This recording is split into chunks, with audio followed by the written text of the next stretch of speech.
obat anti VEGF ya. Itu disuntikan di intravitreal atau cavum vitreus.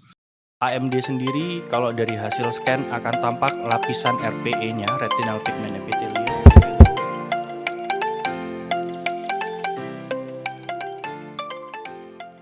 Selamat datang di podcast Beri Tanda, beragam info mata undaan. Bersama saya Naila, hari ini kita akan membahas tentang penyakit degeneratif yang dapat dialami mata kita. Kali ini kami mengundang Dr. Togar Erkasan Sitorus, spesialis mata dari tim dokter Rumah Sakit Mata Undaan Surabaya. Halo Dr. Togar, Halo, Mbak. bagaimana kabarnya Alhamdulillah dokter? baik, Mbak. Gimana? Alhamdulillah baik. Dokter, seperti yang telah kita buka di awal tadi, penyakit mata karena faktor degeneratif itu artinya beberapa keluhan terkait mata pada pasien usia lanjut. Betul begitu ya, Dok? Ya. Oke. Nah, teman-teman semua, Kanca Sehat yang menyaksikan podcast ini, jangan lupa untuk like, komen, dan subscribe channel YouTube Rumah Sakit Mata Undaan. Pasien ini sebenarnya dikategorikan usia lanjut itu usia berapa, dokter? Memang kalau usia lanjut sendiri variasinya banyak ya. Tapi seringkali kita anggap pasien mulai lanjut usia itu 60 tahun ke atas. Jadi apalagi pada periode usia-usia tersebut kan memang secara metabolisme juga sudah mulai menurun. Jadi seringkali banyak kita temukan gangguan-gangguan mata. Salah satunya ya katarak yang paling sering, kemudian AMD, age-related macular degeneration yang akan kita bahas lebih lanjut. Kemudian juga ada diabetic retinopathy apabila ada pasien riwayatnya sistemik seperti kencing manis. Terkait tadi degeneratif makula tadi ya, Dok ya, atau disingkatnya AMD. Nah, AMD ini kalau makulanya sendiri itu sebenarnya apa, Dok? Dan degenerasi makula itu apa, dokter? Jadi kalau dari mata ya, kalau periksa di dokter mata biasanya ada gambaran ilustrasi mengenai mata. Bagian depan sendiri itu terdiri dari kornea, kemudian berikutnya ada lensa, vitreus, dan kemudian lapisan saraf mata. Lapisan saraf mata sendiri itu yang secara luas kita nyebutnya retina. Tengah-tengahnya itu ada optic nerve, optic nervus 2, dan di sebelahnya itu ada makula. Makula sendiri itu sebenarnya bagian yang kecil dibanding keseluruhan luas dari retina. Cuman dia paling berperan mungkin hingga 80% dari keseluruhan lapang pandang kita, terutama di bagian tengah. Jadi gangguan di makula akan sangat impact ke penglihatan seseorang itu significantly gitu. Itu tadi makulanya. Kalau degenerasi makula sendiri, dokter? Kalau degenerasi makula sendiri, ya memang kata-kata degenerasi adalah penurunan ya, penurunan dari makula. Seringkali memang penurunan pada makula itu disebabkan salah satunya faktor umur. Jadi terminologi AMD sendiri, age related, ya memang karena faktor usia terjadi degenerasi pada makulanya. Gitu. Oke, baik. Nah, menarik sekali. Karena berdasarkan data WHO yang saya peroleh, ternyata degenerasi makula ini merupakan penyebab kebutaan ketiga di dunia, yaitu 8 juta banding 1 miliar. Nah, kalau gejala-gejala dari degenerasi makula ini apa aja, dokter? Degenerasi makula sendiri gejala paling sering adalah pasien gangguan untuk melihat terutama di bagian tengah.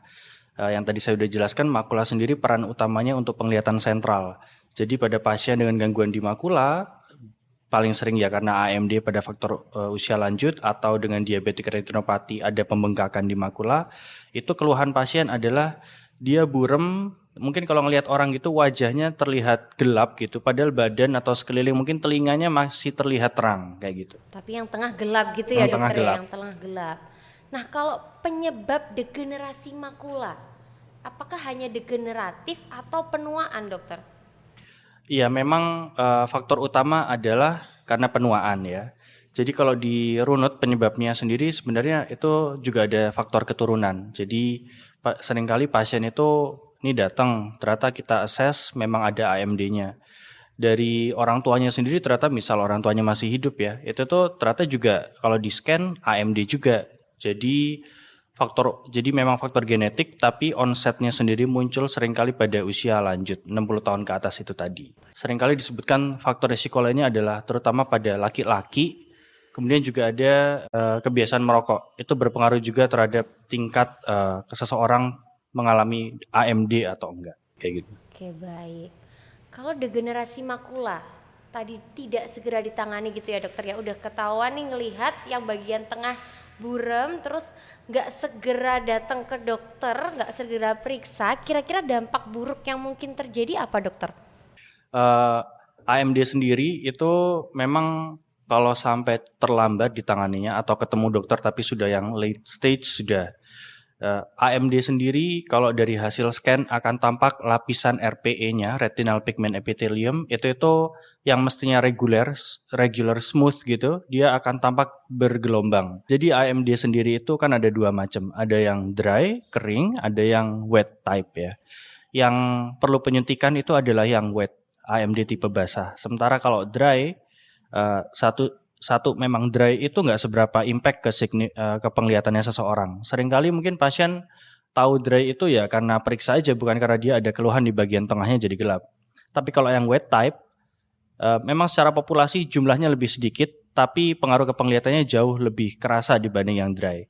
Kalau yang wet, ya itu nanti perlu disuntik. Dan memang karena faktor utamanya umur, tidak mungkin umur seseorang itu menjadi lebih muda, pasti akan tetap progres gitu kan. Bikin kita juga umurnya panjang, cuman seringkali banyak problem kesehatan seiring usia gitu. Suntiknya sendiri memang butuh beberapa kali.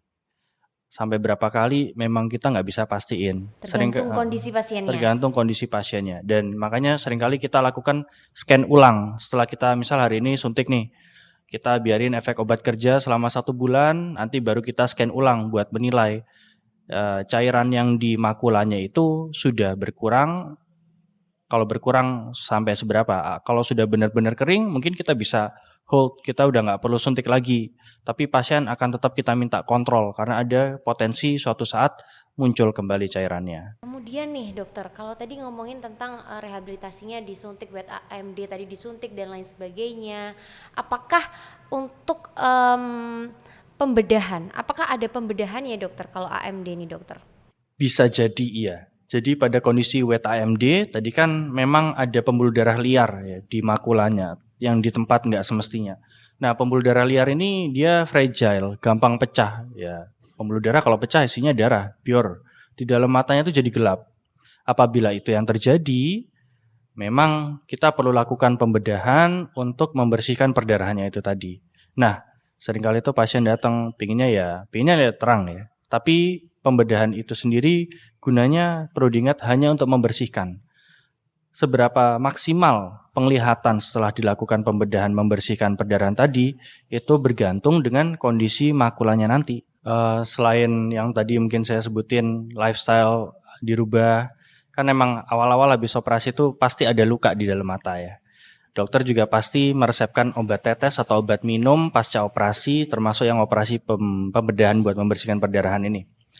Yang utama pakai obat rutin. Kemudian dokter juga pasti, perawat juga menjelaskan sebelum pasien pulang itu ada perawatannya, nggak boleh kena air. Paling aman sih kita tunggu selama 1 bulan sejak operasi ya. Kemudian juga otomatis ya jaga makan, jaga pola makan karena faktor umur juga, sistemik juga kurang baik. Itu diharapkan bisa menjaga lah kondisi lukanya selama terutama 1 bulan pertama. 1 bulan pertama, berarti setelah selesai 1 bulan pertama itu nanti dilakukan kontrol, dicek lagi ya dokter ya bagaimana Kontrolnya sih misalnya hari ini operasi, besok kita lihat H+1, kemudian biasanya H+7 kita lihat. Kemudian baru bisa tergantung situasi 2 atau 3 minggu kemudian. Jadi H+1, H+7, bisa H+21 atau H+28 itu. Tapi selama periode yang jelas 28-30 hari pertama pasca operasi itu jangan kena air dulu. Jangan kena air dan masih dalam pantauan ya dokter istilahnya.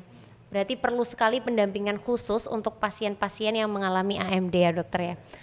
Nah terkait tadi dokter menyampaikan bahwa AMD ini bisa karena lifestyle, bisa juga karena keturunan, karena usia tentunya. Apakah ada kemungkinan AMD ini bisa dihindari selain kalau misalnya hidupnya udah sehat nih dokter ya, tapi juga ya mungkin ada faktor-faktor yang lainnya kah gitu. Jadi apakah bisa nih orang-orang menghindari AMD nih? Sayangnya tidak ya, karena ada faktor genetik itu tadi. Sampai sekarang sih memang kita nggak bisa merubah untuk itu. Jadi ya yang bisa dilakukan adalah early detection, boleh screening di rumah, tapi begitu ada keluhan, saran kita memang mending periksa ke dokter buat kita segera tahu kondisinya sebenarnya gimana. Kalau emang masih awal kan masih banyak upaya intervensi entah pengobatan atau suntik yang bisa dilakukan untuk mencegah perburukan. Tapi kalau menghindari AMD dari awal itu nggak mungkin sih memang. Berarti memang sudah takdir dari Yang Kuasa Mohon juga ya maaf ya, dokter. mungkin tidak sesuai ekspektasi tapi ya apa adanya demikian. Apa adanya demikian, baik. Jadi benar ya Kanca Sehat bahwa usia lanjut itu rentan terkena beragam penyakit, salah satunya degenerasi makula. Deteksi dini perlu dilakukan agar kita dapat mengetahui lebih dini gangguan penglihatan yang kita alami. Nantikan kembali tayangan podcast Beri Tanda Rumah Sakit Mata Undaan selanjutnya. Sampai jumpa dan salam mata sehat.